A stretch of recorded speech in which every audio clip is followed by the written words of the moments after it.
శరీరంలో ఏర్పడే గడ్డల విషయంలో అంటే కొన్ని బినైన్ అంటాం, కొన్ని మాలిగ్నెంట్ అంటాం. సో వీటికి గల తేడా ఏంటి?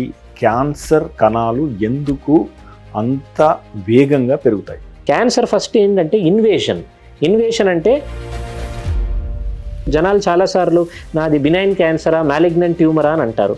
ఆ పదమే తప్పు. చాలా సింపుల్గా పెట్టుకోవాలి మనము. బినైన్ అంటే స్ప్రెడ్ అయ్యే ఛాన్సెస్ లేదు. మా భాషలో ఓమా అంటాం, సిస్టడినోమా, ఫైబ్రోమా, లైపోమా. స్ప్రెడ్ అయ్యే అవకాశాలు ఉన్నాయంటే అది మాలిగ్నెంట్. దాన్ని కార్సినోమా అంటాము. క్యాన్సర్ రావడానికి ఇదో ఫలానా కారణము అని మనం ఖచ్చితంగా చెప్పడానికి ఎన్ని రకాల క్యాన్సర్కి కారణాలు ఉన్నాయి, ఎన్ని రకాల క్యాన్సర్లకి మనం కారణాలు చెప్పలేకపోతున్నాం? First cigarette smoking, bidi smoking బంద్ చేయండి. Tobacco number 1 cause for cancer. 16 రకాల క్యాన్సర్లు టొబాకో స్మోకింగ్, బీడీ స్మోకింగ్ వల్ల వస్తుంది. మగవాళ్ళకి బ్రెస్ట్ క్యాన్సర్ వచ్చే అవకాశం ఉంది. చాలామందికి అది తెలియదు. 1% of breast cancers are seen in men. ఒక లైన్ ఉంటుంది క్యాన్సర్ గురించి చెప్తే, cancer is curable if detected early. That is the biggest challenge. Because అంటే సాధారణంగా వాళ్ళ క్యాన్సర్ వచ్చినప్పుడు వాళ్ళ ప్రారంభ సంకేతాలు ఏ రకంగా ఉంటాయి? So how to detect early? మీకు సిమ్టమ్స్ ఏముంటాయి? ఆకలి బాగా తగ్గిపోవడం, బరువు తగ్గిపోవడం, మనిషి వీక్ అయిపోవడము. సిగరెట్, బీడీ, పాన్ మసాలా, గుట్కా, జర్దా ఇవన్నీ బంద్ చేయండి. అన్ని రకాల క్యాన్సర్లు తగ్గుతాయి. సర్వైకల్ క్యాన్సర్కి వ్యాక్సినేషన్ ఉంది. అమ్మాయిలకి, అబ్బాయిలకు కూడా ఇమ్మంటారు. Pap smear above 21 years, once in 3 years or once in 5 years HPV టెస్టింగ్తో పాటు 45 దాటితే బ్రెస్ట్ క్యాన్సర్కి మ్యామోగ్రామ్. ఇప్పుడున్న క్యాన్సర్లో ఎంత శాతం క్యాన్సర్ని మనం పూర్తిగా నయం చేయగలుగుతాము if you detect early, and ఎంత శాతం క్యాన్సర్ని మనం నయం చేయలేము? ఇప్పటిదాకా చికిత్స లేని క్యాన్సర్లు ఎంత %? ఇప్పుడు సింపుల్గా ఒక బ్రెస్ట్ క్యాన్సర్ తీసుకుంటే ఫస్ట్ స్టేజ్ అంటే more than 95 to 98% are curable. రెండో స్టేజ్ అంటే ఒక 90% పైన. ఇదే మీరు ప్యాంక్రియాటిక్ క్యాన్సర్ చూశారు, స్టమక్ క్యాన్సర్ చూశారంటే అది బయటపడేదే 3-4 స్టేజ్లో. 4వ స్టేజ్లో pancreatic, gall bladder, stomach cancer 5 years survival అంటే 5 సంవత్సరాలు దాకా 100 మందిలో ఎందరు బతుకుంటారంటే లెస్ దెన్ 5%. అంటే ఆల్మోస్ట్ నిల్ అనుకోవచ్చు. సో మంచి జబ్బులు ఉన్నాయి, చెడ్డ జబ్బులు ఉన్నాయి. ఫ్రమ్ ది లాస్ట్ 20 years ఈ కీమోథెరపీ ఎట్లా ఎవాల్వ్ అవుతూ వచ్చింది అంటే మనం చూస్తూ ఉంటాం. కీమోథెరపీ చేసిన వాళ్ళకి వెంట్రుకలు ఊడిపోవడం, సన్నబడడం, రోగనిరోధక తగ్గిపోవడం. కీమో అంటే ఏంటి? అదొక బాంబు లాగా. మీ క్యాన్సర్ సెల్ చచ్చిపోతుంది, మీ మంచి సెల్స్ చచ్చిపోతాయి. మీ మంచి సెల్స్ చచ్చిపోవడం వల్ల జుట్టు రాలిపోతుంది. CML అని ఒక జబ్బు, క్రానిక్ మైలాయిడ్ లుకీమియా, ఒక రకమైన బ్లడ్ క్యాన్సర్. TKI అంటాం, టైరోసిన్ కైనేజ్ ఇన్హిబిటర్, అదొక ట్యాబ్లెట్. సో ఈరోజు CML పేషెంట్స్ ప్రపంచం మొత్తంలో ఇమాటినిబ్ లేదు దానిలాగా నిలోటినిబ్, డసాటినిబ్ అని ట్యాబ్లెట్లు కూర్చొని ఇంట్లో మింగుతారు అంతే. ఈ ట్యాబ్లెట్ల వల్ల 20 సంవత్సరాలు 15 సంవత్సరాలు హ్యాపీగా బతికేస్తున్నారు. అన్నిటికంటే ముఖ్యమైన ఏంటంటే 4-5 years సపోజ్ వాళ్ళు బాగానే ఉన్నారు ఆ ట్యాబ్లెట్ పైన అంటే ఆ ట్యాబ్లెట్లు కూడా మానేయచ్చు. ఈరోజు క్యాన్సర్ అంటే వైద్యం కీమోథెరపీనే లేనే లేదు. అది ఎన్నో ఉన్నాయి. Last is antibody drug conjugate. అది next level of cancer treatment.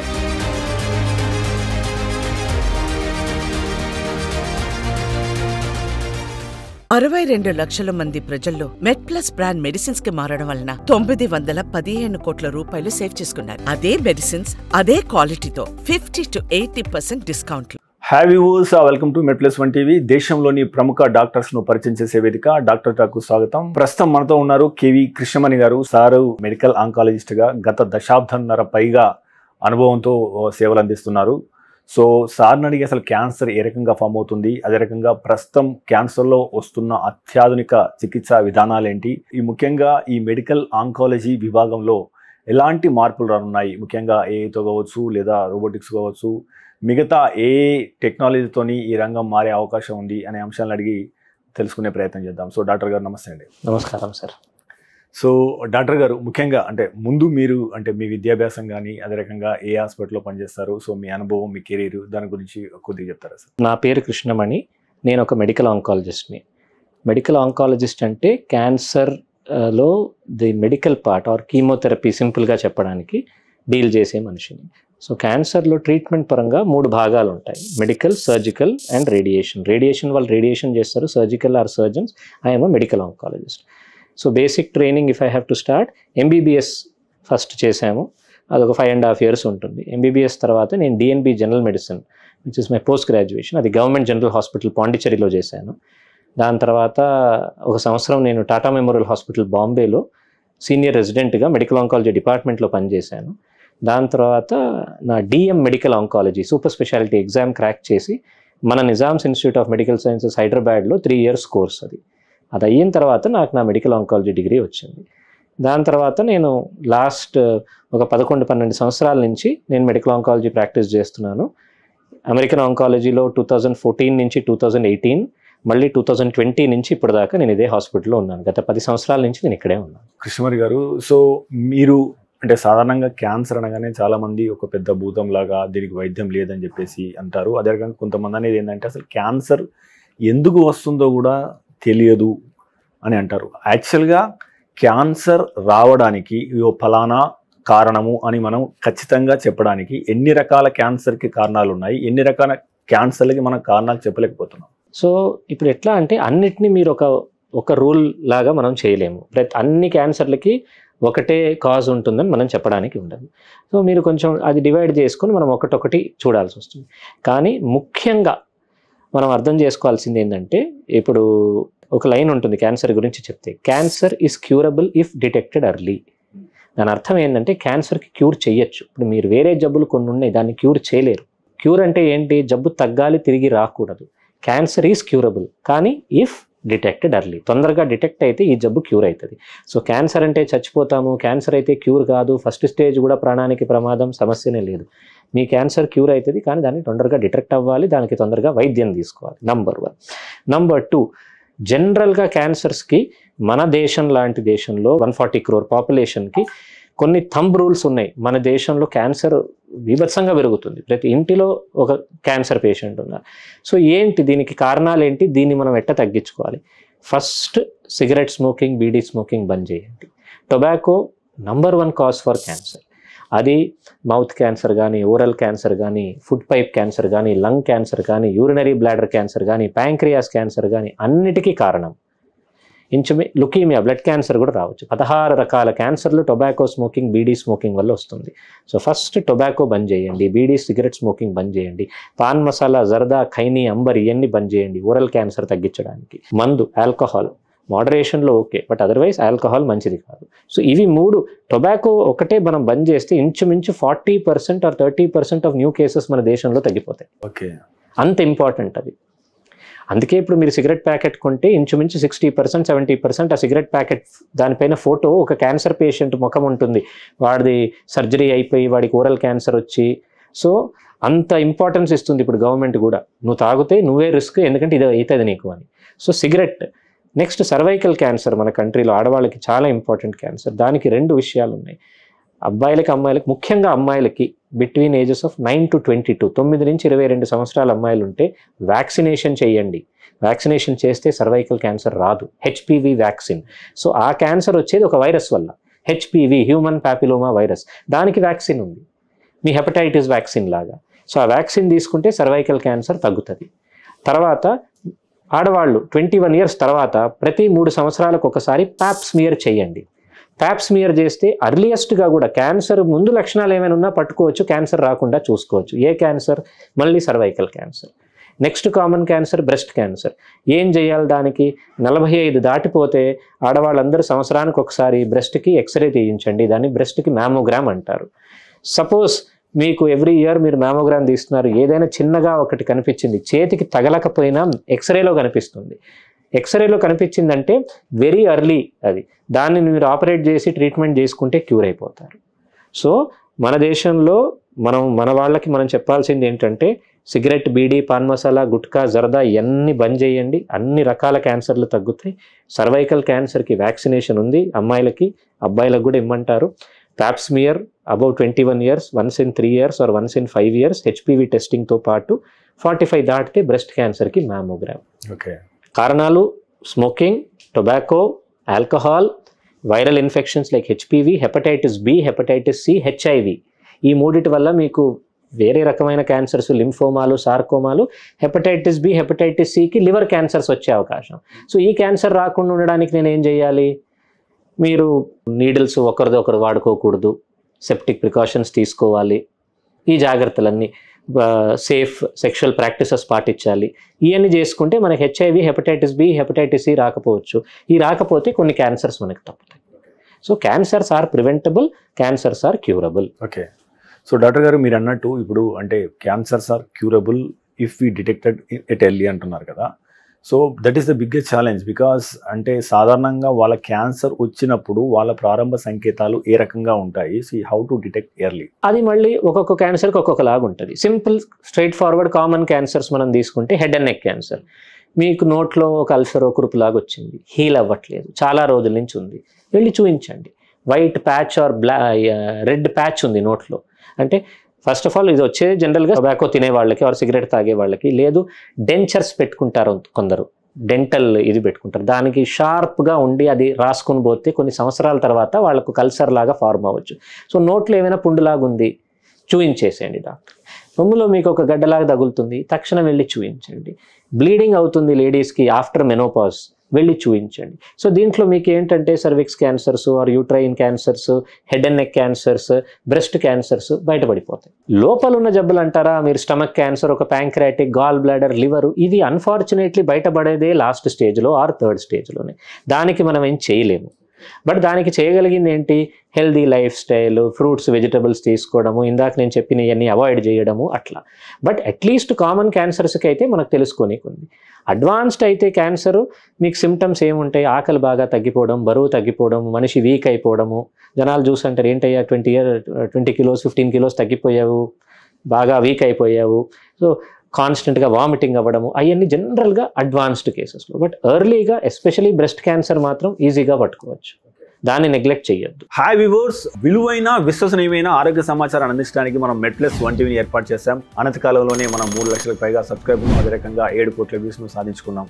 మీ సహకారానికి ప్రత్యేక ధన్యవాదాలు. అయితే మన ఛానల్ చూస్తున్న వారిలో ఇప్పటికీ 94% పైగా మంది సబ్స్క్రైబ్ చేసుకోకుండానే చూస్తున్నారు. మీకు తెలుసు, మనం దేశంలో ఉన్న టాప్ డాక్టర్ను ఇంటర్వ్యూ చేస్తూ వస్తున్నాం. అదేవిధంగా అమెరికాలో ఉన్న టాప్ డాక్టర్స్ని ఎంతో మందిని ఇంటర్వ్యూ చేయడం ద్వారా మనం తెలుగులో ఎంతో విశ్వసనీయమైన ఆరోగ్య సమాచారాన్ని ఇస్తూ వస్తున్నాం. సో ఇలాంటి ఇంటర్వ్యూలు మరిన్ని చేయడానికి, మాకు అవకాశం ఇవ్వడానికి మీరు ఛానల్ని సబ్స్క్రైబ్ చేసుకోండి. అదే రకంగా ఈ ఛానల్ని సబ్స్క్రైబ్ చేసుకోవడం ద్వారా ఈ విలువైన సమాచారం ఏదైతే తెలుగులో ఉందో ఇది 10 మందికి చేరి వారికి కూడా ఉపయోగపడే అవకాశం ఉంటుంది. So please subscribe and watch MedPlus 1 TV. So doctor గారు, అంటే సాధారణంగా మన క్యాన్సర్ అనగానే ఒక గడ్డ, సో ఆ గడ్డ అబ్నార్మల్గా పెరగడం, ఇది శరీరంలో ఎక్కడైనా ఏ అవయవంలోనా అని చెప్పేసి అంటున్నాం. సో అంటే ఇప్పుడు ఈ శరీరంలో ఏర్పడే గడ్డల విషయంలో అంటే కొన్ని బినైన్ అంటాం, కొన్ని మాలిగ్నెంట్ అంటాం. సో వీటికి గల తేడా ఏంటి? క్యాన్సర్ కణాలు ఎందుకు అంత వేగంగా పెరుగుతాయి? ఇప్పుడు మనకి క్యాన్సర్ అంటే ఏంటి, it's a overgrowth of cells పెరిగిపోతున్నాయి with the tendency to spread, అంటే స్ప్రెడ్ అయ్యే అవకాశాలు ఉన్నాయి. బినైన్ ఏంటంటే సెల్స్ పెరిగాయి కానీ కంటైన్డ్గా ఉన్నాయి, ఒక చోట్ల అలానే ఉంటుంది, అది ఎక్కడికి పాకదు, అదొక బార్డర్ దాటదు. క్యాన్సర్ ఫస్ట్ ఏంటంటే ఇన్వేషన్ అంటే ఇప్పుడు పక్కనోడు మీ ఇంటికి వచ్చేసాడు, కబ్జా చేసుకున్నాడు. సో క్యాన్సర్ సెల్స్ వెళ్ళి ఫస్ట్ స్ప్రెడ్ అవుతాయి, లోకల్ స్ప్రెడ్, ఇన్వేజన్ అంటాం. తర్వాత డిస్టెంట్ మెటాస్టసిస్ అంటాం, అంటే బ్లడ్ ద్వారా కానీ అది వేరే ఆర్గన్స్కి పాకుతుంది, బ్రెయిన్కి కానీ, బోన్కి కానీ, లంగ్, లివర్కి, ఇవి so cancer is un uncontrolled overgrowth. మీ బాడీ చెక్ చేయలేకపోతుంది దాన్ని. రెండో విషయం, ఇన్వేడ్స్ టిష్యూ, ఇన్వేషన్కి ఛాన్స్ ఉంది, and spreads to distant organs, వేరే ఆర్గన్స్కి పాకే అవకాశాలు ఉన్నాయి, అది క్యాన్సర్. దాన్ని మ్యాలిగ్నెంట్ అంటాం. సో జనాలు చాలాసార్లు నాది బినైన్ క్యాన్సరా, మ్యాలిగ్నెంట్ ట్యూమరా అని అంటారు. ఆ పదమే తప్పు, చాలా సింపుల్గా పెట్టుకోవాలి మనము. బినైన్ అంటే స్ప్రెడ్ అయ్యే ఛాన్సెస్ లేదు. మా భాషలో ఓమా అంటాం, సిస్టడినోమా, ఫైబ్రోమా, లైపోమా. స్ప్రెడ్ అయ్యే అవకాశాలు ఉన్నాయంటే అది మ్యాలిగ్నెంట్, దాన్ని కార్సినోమా అంటాము. సో ఓమా వేరు, కార్సినోమా వేరు, బినైన్ వేరు, మ్యాలిగ్నెంట్ వేరు. అంటే మన గడ్డలు చూస్తే తెలిసిపోతుందా? నొప్పి లేకుండా నొప్పి ఉండడం ఇలాంటి ఏమన్నా ఉంటాయా? నొప్పి లేకపోవడం, నొప్పి అవ్వడం? నొప్పి ఒక చాలా నాన్ స్పెసిఫిక్ సైన్. మనం అందరం డాక్టర్ దగ్గరికి వెళ్ళి నాకు గడ్డ ఉంది, దాంట్లో నొప్పి ఉందని అంటాం, కానీ majority of the time cancer గడ్డల్లో నొప్పులు ఉండవు. ఇప్పుడు ఒక రొమ్ములో గడ్డ బాగా నొప్పి వేస్తుంది అని అంటే జనరల్గా వస్తే దాని క్యాన్సర్ ఉండకపోవచ్చు, అది ఏదో ఫైబ్రోడినోమా ఉండొచ్చు, లేదా సైజ్ వల్ల స్కిన్ స్ట్రెచ్ అవ్వడం వల్ల ఉండొచ్చు. నొప్పి జనరల్గా ఒక గడ్డలో ఉందంటే అది క్యాన్సర్ ఉండకపోవచ్చు, ఇది ఒక థంబ్ రూల్ కాదు. నొప్పి ఒక సిమ్టమ్ అయితే కాదు. దాన్ని మనం అంత నొప్పి వల్ల మనం డాక్టర్ దగ్గరికి వెళ్తాం, కానీ నొప్పి ఉంటే క్యాన్సర్ ఉందని చెప్పకూడదు. సో డాక్టర్ గారు సాధారణంగా అంటే ఇప్పుడు మెడికల్ ఆంకాలజీలో ఒక మెయిన్గా చేసేది ఇప్పుడు కీమోథెరపీ అంటాం కదా. So from the last 20 years ఈ కీమోథెరపీ ఎట్లా ఎవాల్వ్ అవుతూ వచ్చింది అంటే మనం చూస్తూ ఉంటాం. కీమోథెరపీ చేసిన వాళ్ళకి వెంట్రుకలు ఊడిపోవడం, సన్నబడడం, రోగనిరోధక శక్తి తగ్గిపోవడం. సో అంటే ఫ్రమ్ ది లాస్ట్ 20 years ఎట్లా ఎవాల్వ్ అవుతూ వచ్చింది. సో ఇప్పుడు రోగి ఆరోగ్యాన్ని తిరిగి గాడిలో పెట్టడానికి కానీ, సో అతనికి అంటే తిరిగి అందరిలాగా మామూలుగా జనజీవన స్రవంతిలో గెలవడానికి కానీ ఏదైతే కీమోథెరపీ ఏ రకంగా పనిచేస్తుంది? సో కీమోథెరపీ అంటే ఫస్ట్ ఏంటంటే కీమోథెరపీ అంటే క్యాన్సర్ కణాలని చంపే మందు ఆర్ క్యాన్సర్ కణాల గ్రోత్ని ఆపే మందు. జనరల్గా ఇంజెక్షన్స్గా ఉంటుంది, ఐవీలో ఇస్తాము. బట్ ఓరల్ కీమోథెరపీస్ కూడా ఉంటాయి. ఐఎం ఇంట్రామస్కులర్ మజిల్లో ఇచ్చే కీమోథెరపీస్ ఉంటాయి. కొన్ని కీమోథెరపీస్ మేము వెన్నుపూసలో కూడా ఇస్తాం, ఇంట్రాథీకల్ కీమోథెరపీ అంటాం. కీమోథెరపీ ఆల్మోస్ట్ ఒక 70-80 years నుంచి మెడికల్ ఆంకాలజీ ఎప్పటి నుంచి ఉందో అప్పటి నుంచి కీమోథెరపీలు ఉన్నాయి. ఇన్ఫ్యాక్ట్ ఫస్ట్ ఫ్యూ కీమోథెరపీస్ ఇప్పుడు హాజ్కిన్స్ లింఫోమా అని ఒక జబ్బు ఉంది, దానికి వాడే chemotherapy almost 50 years 60 years back start అయింది. ఈరోజు కూడా హాజ్కిన్ లింఫోమాకి వాడే కీమోథెరపీ 90% పేషెంట్స్కి అదే మందు వాడతాం, ఏబీవీడి అని అంటాం. ఆ మందులు తయారయ్యి ఆ మందులు ఆ రెజిమన్ వచ్చింది క్లోజ్ టు 50-60 years బ్యాక్. కానీ మార్పులు వచ్చాయి. ఇప్పుడు వేరే కీమోథెరపీలు మీరు తీసుకుంటే ఇప్పుడు ప్యాక్లిటాక్సెల్ కార్బోప్లాటిన్ అని ఒక మందు పేరు చెప్తున్నాను. ఈ మందు లిటరల్గా 40-50 years నుంచి ఉన్నాయి. బట్ రాను రాను కీమోథెరపీల్లో కొంచెం రిఫైన్మెంట్స్ వచ్చాయి. ఎలా లైపోజోమల్ ఫార్ములేషన్ అంటాం, అంటే ఆ కీమోథెరపీని కొంచెం బెటర్ డ్రగ్ డెలివరీ చేసేటట్టు ఆ సెల్స్ దగ్గర పోయి ఇవ్వడానికి. తర్వాత పెగిలేటెడ్ కీమోథెరపీ అంటాం, అంటే ఒక మాలిక్యూల్ యాడ్ చేసి దాన్ని లాంగ్ యాక్టింగ్ చేసేటట్టు. సో ఆ అడ్వాన్స్మెంట్స్ అయితే వచ్చాయి కీమోథెరపీ. కీమోథెరపీ కాకుండా చాలా వేరే ఆప్షన్స్ ఈ మధ్య మనకి మెడికల్ ఆంకాలజీలో వచ్చాయి, ఎస్పెషలీ లాస్ట్ 20-25 సంవత్సరాల్లో. అది టార్గెటెడ్ థెరపీ ఒకటి, ఇమ్యునోథెరపీ ఒకటి, టాబ్లెట్స్ టీకేఐ అంటాం, టైరోసిన్ కైనేజ్ ఇన్హిబిటర్స్ అంటాం, ఇవన్నీ. సో రాను కీమోథెరపీ మాత్రం మెడికల్ ఆంకాలజీ కాదు. కీమోథెరపీతో పాటు చాలామంది మేము టార్గెటెడ్ థెరపీ, చాలామందికి మోనోక్లోనల్ యాంటీబాడీస్, చాలామందికి immunotherapy, tyrosine kinase inhibitors, and ఈ మధ్య కాలంలో యాంటీబాడీ డిపెండెంట్ కాంజుగేట్స్ ఏడీసీస్ అని అంటాము, కార్టీ థెరపీ చాలా వచ్చింది. సో కీమో ఒక్కటే లేదు ఇప్పుడు మనకి. కీమో అన్నప్పుడు మీరు అన్నట్టు ఇంజెక్షన్ రకంగా పనిచేస్తుంది, క్యాన్సర్ కణాలను చేస్తుంది అన్నారు కదా. సో ఇమ్యునేషన్ పెంచి ఇమ్యునోథెరపీ అంటున్నాం కదా. సో రోగనిరోధక శక్తి పెంచి క్యాన్సర్ కణాలను దాడి చేయడం కావచ్చు, లేదా కార్టిసెల్ థెరపీ కావచ్చు, లేదా టార్గెట్ థెరపీ కావచ్చు. సో ఇవి ఏ రకంగా పనిచేస్తాయి, ఏ విధానాన్ని ఏ రోగికి ఎట్లా అన్వయిస్తారు, మీ యొక్క మెథడ్స్ ఏంటి? సో కీమో అంటే ఏంటి, అదొక బాంబు లాగా. మీరు ఇప్పుడు ఈ దేశాలందరూ ఫైట్ చేసుకున్నారు, వాడు పైనుంచి ఒక బాంబు వేసేస్తే అది ఎక్కడ పడుతుందో తెలియదు, పడిపోయిన చోట అందరు చచ్చిపోయారు. అక్కడ టెర్రరిస్టు పోయినట్టున్నారు, పాపం మంచి వాళ్ళు పోయారు, అందరూ పోయారు. కీమోథెరపీ అలాంటి, మీ క్యాన్సర్ సెల్ చచ్చిపోతుంది, మీ మంచి సెల్స్ చచ్చిపోతాయి. మీ మంచి సెల్స్ చచ్చిపోవడం వల్ల జుట్టు రాలిపోతుంది, నాలుగు పైన ఉన్న సెల్స్ పోతాయి, టేస్ట్ ఉండదు, మీ హిమోగ్లోబిన్ ఆర్బీసీ డబ్ల్యూబీసీ ప్లేట్లెట్స్ అన్నీ తగ్గుతాయి. ఆర్బీసీ తగ్గితే హిమోగ్లోబిన్ తగ్గుతుంది, డబ్ల్యూబీసీ తగ్గితే మీకు ఇన్ఫెక్షన్స్ వస్తాయి, ప్లేట్లెట్స్ ఇది కీమో అంటే స్పెసిఫిక్గా కాదు అన్నిటినీ. సో అది ఎట్లా అంటే నువ్వు కీమో తీసుకుంటే నీ జబ్బు తగ్గాలంటే ఈ సైడ్ ఎఫెక్ట్లు కూడా అనుభవించాలి. ఓకే, అదొకటి. టార్గెటెడ్ థెరపీ ఏంటి, మీ ప్రెసిషన్ బాంబింగ్ లాగా. ఇప్పుడు మనం ఇండియా పాకిస్తాన్ ఫైట్ చేసాం, వాడు వెళ్ళి కరెక్ట్గా వెళ్ళి ఆ టెర్రరిస్ట్ హైడౌట్నే కొట్టాను, నేను సివిలియన్స్ని చంపను అని కొట్టాను, అది టార్గెటెడ్ థెరపీ. టార్గెటెడ్ థెరపీ ఏంటంటే మన బాడీలో మనకి ఇమ్యునోగ్లోబులిన్ అని ఉంటుంది, మనందరికీ ఫైట్ చేసే ఒక మాలిక్యూల్. దాన్ని మీరు ల్యాబ్లో మోనోక్లోనల్ యాంటీబాడీ తయారు చేసి స్పెసిఫిక్ క్యాన్సర్కి మీరు ఒక టార్గెట్ చూస్తారు. ఇప్పుడు ఫర్ ఎగ్జాంపుల్ బ్రెస్ట్ క్యాన్సర్లో HER2 అని ఒక ప్రోటీన్ ఉంటుంది, ఆ ప్రోటీన్ని ఈ టార్గెటెడ్ థెరపీ టార్గెట్ చేస్తుంది. సో మీ కీమోథెరపీ HER2ని టార్గెట్ చేయొద్దు, సెల్ని టార్గెట్ చేస్తుంది. HER2 ప్రోటీన్ని మీ టార్గెటెడ్ థెరపీ మాత్రమే టార్గెట్ చేస్తుంది. ఆ టార్గెటెడ్ థెరపీ పేరు ట్రాస్టుజుమాబ్ అని. మ్యాబ్ అంటే మోనోక్లోనల్ యాంటీబాడీ, ట్రాస్టుజు అంటే అది ఎలా తయారవుతుంది అంటే కంప్లీట్లీ హ్యూమన్ ఫామ్లో తయారవుతుందా, లేదు అది కొంచెం మిక్స్ ఉందా, దాంట్లో అనిమల్ ప్రోటీన్ ఏమైనా ఉందా, అలా. సో బేసిక్గా ఏంటంటే మీరు ఒక ప్రోటీన్ ఐడెంటిఫై చేస్తారు. బ్రెస్ట్ క్యాన్సర్ పైన HER2 ప్రోటీన్కి targeted therapy trastuzumab. లింఫోమాలో CD20 అని ఉంటుంది, అది ఉంటే రిటుక్సిమాబ్ దాన్ని బ్లాక్ చేస్తుంది. సో ఇలా మీరు ఒక టార్గెట్, ఫస్ట్ ఆ టార్గెట్ కనిపెట్టడం ముఖ్యం, అది కష్టం. అది కనిపెట్టిన వెంటనే మీరు దానికి మోనోక్లోనల్ యాంటీబాడీ. సో కీమోథెరపీకి ఉన్న సైడ్ ఎఫెక్ట్స్ అన్నీ దీనికి ఉండవు. దీనికి వెరీ స్పెసిఫిక్ సైడ్ ఎఫెక్ట్స్ ఉంటాయి. ఇప్పుడు ట్రాస్టుజిమాబ్కి జనరల్గా చూస్తే సైడ్ ఎఫెక్టే లేదు. 4 నెలలకు ఒకసారి మీరు ఒక 2D ఎకో హార్ట్ పరీక్ష చేసుకోవాలంతే. మీ హార్ట్ది ఎజెక్షన్ ఫ్రాక్షన్ అని అంటాం ఎకోలో, అది బాగుందంటే continue trastuzumab. So no hair fall, vomiting, nausea, నోరు చేదు, ఇవన్నీ ఏమీ ఉండవు. ఓకే. నెక్స్ట్ వచ్చింది మీ ఇమ్యూనోథెరపీ. ఇమ్యూనోథెరపీ ఏంటి? మీ ఇమ్యూనిటీని పెంచి మీ క్యాన్సర్ని చంపడానికి. అది ఇప్పుడు లాస్ట్ 10 yearsలో ఆల్మోస్ట్ ఒక 20 క్యాన్సర్స్లో మనం వాడతాం. ఇప్పుడు నేను కొన్ని క్యాన్సర్స్లో అయితే ఇమ్యూనోథెరపీనే ఇప్పుడు ఫస్ట్ లైన్. ఆ క్యాన్సర్స్లో కీమోథెరపీ బయటికి వెళ్ళిపోయాయి. ఓకే. లాస్ట్ జనరల్గా చాలామంది దాని గురించి డిస్కస్ చేయరు. TKI అంటాం, టైరోసిన్ కైనేజ్ ఇన్హిబిటర్. అదొక ట్యాబ్లెట్. అది ట్యాబ్లెట్ ఏం చేస్తుందంటే అది సెల్ బయట కాకుండా సెల్ లోపల టార్గెట్ని బ్లాక్ చేస్తుంది. ఎస్పెషలీ అది రెవల్యూషనైజ్ చేసింది ఒక జబ్బుని, CML అని ఒక జబ్బు, క్రానిక్ మైలాయిడ్ లుకీమియా, ఒక రకమైన బ్లడ్ క్యాన్సర్. ఇప్పుడు బ్లడ్ క్యాన్సర్ అంటే మనం ఏమనుకుంటాం? బ్లడ్ క్యాన్సర్ అంటే 6 నెలల్లో చచ్చిపోతాడు మనిషి. బ్లడ్ క్యాన్సర్లు అంటే కీమోలు తీసుకోవాలి, బాగుండదు అని. ఇది ఒక రకమైన బ్లడ్ క్యాన్సరు. 2001 ముందు దీనికి ట్రీట్మెంట్స్ చాలా కష్టమైన ట్రీట్మెంట్స్. ఎంత తీసుకున్నా 3 స్టేజ్ల్లోపు లాస్ట్ స్టేజ్లో జనాలు 4-5 yearsలో ప్రోగ్రెస్ అయ్యి చనిపోతుండే. వాళ్ళు బతకాలంటే ఒకటే ఆప్షను, వాళ్ళ తల్లికణాలు తీసుకుని వాళ్ళకి అలోజెనిక్ ట్రాన్స్ప్లాంట్ చేయడం. అది వెరీ ఎక్స్పెన్సివ్ అండ్ దాంట్లో కూడా high rate of death.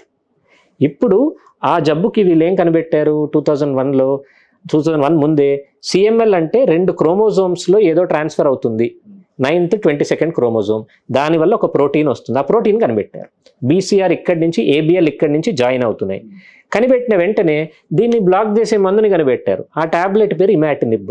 So ఈరోజు CML పేషెంట్స్ ప్రపంచం మొత్తంలో ఇమాటినిబ్ లేదు, దానిలాగా నిలోటినిబ్, డసాటినిబ్ అని ట్యాబ్లెట్లు కూర్చొని ఇంట్లో మింగుతారు అంతే. వాళ్ళకి ఏ ఇంటర్ఫెరాన్ ట్రీట్మెంట్ లేదు, ఏ కష్టాలు లేదు. కీమోథెరపీల వల్ల, ఇమ్యూన్ ఇంజెక్షన్స్ వల్ల ట్రాన్స్ప్లాంట్లు అవకాశాలు లిటరల్గా 0 అయిపోయింది.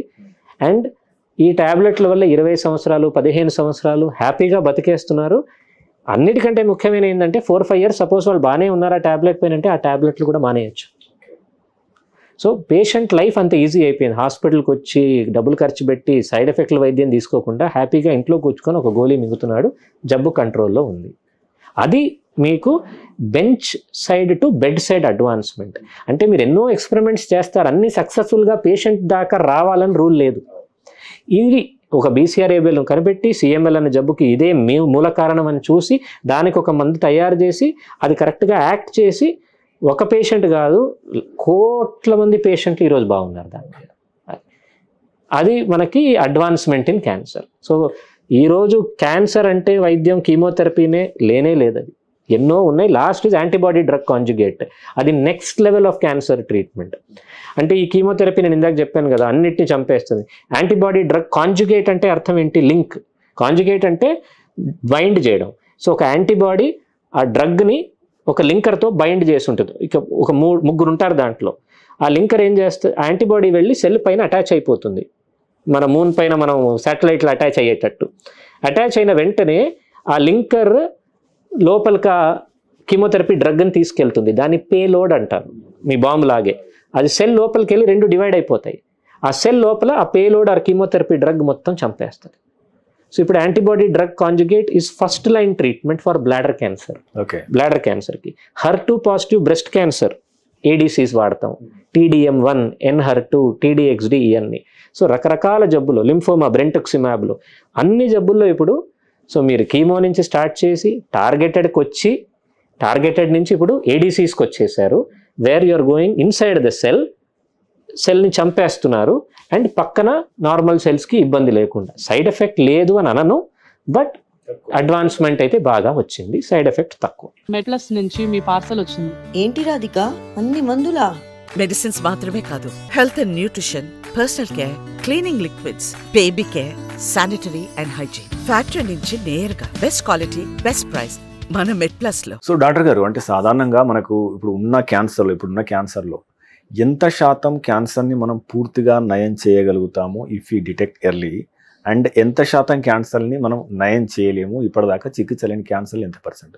ఎట్లా ఉంటుందంటే అది స్టేజ్ బట్టి ఉంటుంది. ఇప్పుడు సింపుల్గా ఒక బ్రెస్ట్ క్యాన్సర్ తీసుకుంటే ఫస్ట్ స్టేజ్ అంటే more than 95 to 98% are curable. రెండో స్టేజ్ అంటే ఒక 90% పైన, రెండో స్టేజ్ అంటే ఏంటి, రొమ్ములో గడ్డ, మహా అంటే కొంచెం సంఖలో గడ్డలు ఉండొచ్చు ఇక్కడ. మూడో స్టేజ్ అంటే 70 కంటే ఎక్కువ క్యూర్ అయిపోతాయి. నాలుగో స్టేజ్ క్యూర్ అవ్వవు. కానీ దాంట్లో కూడా ఎందరో పేషెంట్స్ 3 సంవత్సరాలు, 5 సంవత్సరాలు, 8, 10 సంవత్సరాలు కూడా ఉంటారు. బట్ వైద్యం తీసుకోవాలి కంటిన్యూస్గా, జబ్బు పెరుగుతుంది, కొన్ని రోజుల తర్వాత తగ్గుతుంది, స్టేబుల్గా ఉంటుంది, మళ్ళీ పెరిగే అవకాశాలు ఉన్నాయి. ఇదే మీరు ప్యాంక్రియాటిక్ క్యాన్సర్ చూశారు, స్టమక్ క్యాన్సర్ చూశారంటే అది బయటపడేదే 3-4 స్టేజ్లో. 4వ స్టేజ్లో pancreatic, gall bladder, stomach cancer 5 years survival అంటే 5 సంవత్సరాల దాకా 100 మందిలో ఎందరు బతుకుంటారంటే <5%. అంటే ఆల్మోస్ట్ నిల్ అనుకోవచ్చు. సో మంచి జబ్బులు ఉన్నాయి, చెడ్డ జబ్బులు ఉన్నాయి. లంగ్ క్యాన్సర్ ఇది వరకు అలా ఉంటుండే. ఒక 20 సంవత్సరాల క్రితం లంగ్ క్యాన్సర్ అంటే 4వ స్టేజ్ అంటే సంవత్సరంలో పోతాడు. ఈరోజు ఎవరు సిగరెట్ తాగరు, ఉమెన్ కూడా లంగ్ క్యాన్సర్ రావచ్చు, సిగరెట్ తాగని వాళ్ళకి కూడా లంగ్ క్యాన్సర్ రావచ్చు. వాళ్ళకి కొన్ని టెస్టులు చేస్తాం, మ్యూటేషన్ టెస్ట్ అని. వాళ్ళు కనుక దానికి పాజిటివ్ ఉంటే వాళ్ళకి ఈ గోళీలు పెట్టచ్చు. ఇందాక నేను చెప్పినట్టు వేరే ట్యాబ్లెట్స్ ఉంటాయి, టైరోసిన్ కైనేస్ ఇన్హిబిటర్స్. అలా వాడితే కీమో లేకుండా వాళ్ళు ఇనీషియల్ ఫ్యూ ఇయర్స్ నడిపించేసేయచ్చు. వాళ్ళ life span more than 5 years ఉంటుంది. బ్రెస్ట్ క్యాన్సర్ స్టేజ్ 4లో మోర్ దెన్ 5 to 7 ఇయర్స్ ఉంటుంది. సో 4వ స్టేజ్ కూడా అందరిలో ఒకటేలాగా ఉండదు. ఒక ప్యాంక్రియాస్, గాల్ బ్లాడర్, స్టమక్ అంటే వాళ్ళ బాగుండదు, వాళ్ళది బ్యాడ్గా ఉంటుంది, వాళ్ళ సర్వైవల్ లెస్ దెన్ 1 year ఉంటుంది. కానీ అదే ఒక breast cancer, lung cancer stage 4 ఈ మ్యూటేషన్ పాజిటివ్ ఉన్నాయి, హార్మోన్ పాజిటివ్ ఉంటే వాళ్ళ సర్వైవల్ బాగుంటుంది. అర్లీ స్టేజ్లో కానీ డెఫినెట్గా అందరిది బాగానే ఉంటుంది. మెజారిటీ ఒక బ్రెస్ట్ క్యాన్సర్ కానీ అలాంటి పేషెంట్లకి చాలా బాగుంటుంది. సో డాక్టర్ గారు, సాధారణంగా మనం 2002లో ఒక అంచనా ప్రకారం భారతదేశంలో ఆల్మోస్ట్ ఒక 15 లక్షల కొత్త క్యాన్సర్ కేసులు నమోదైనట్టు కనబడుతున్నాయి.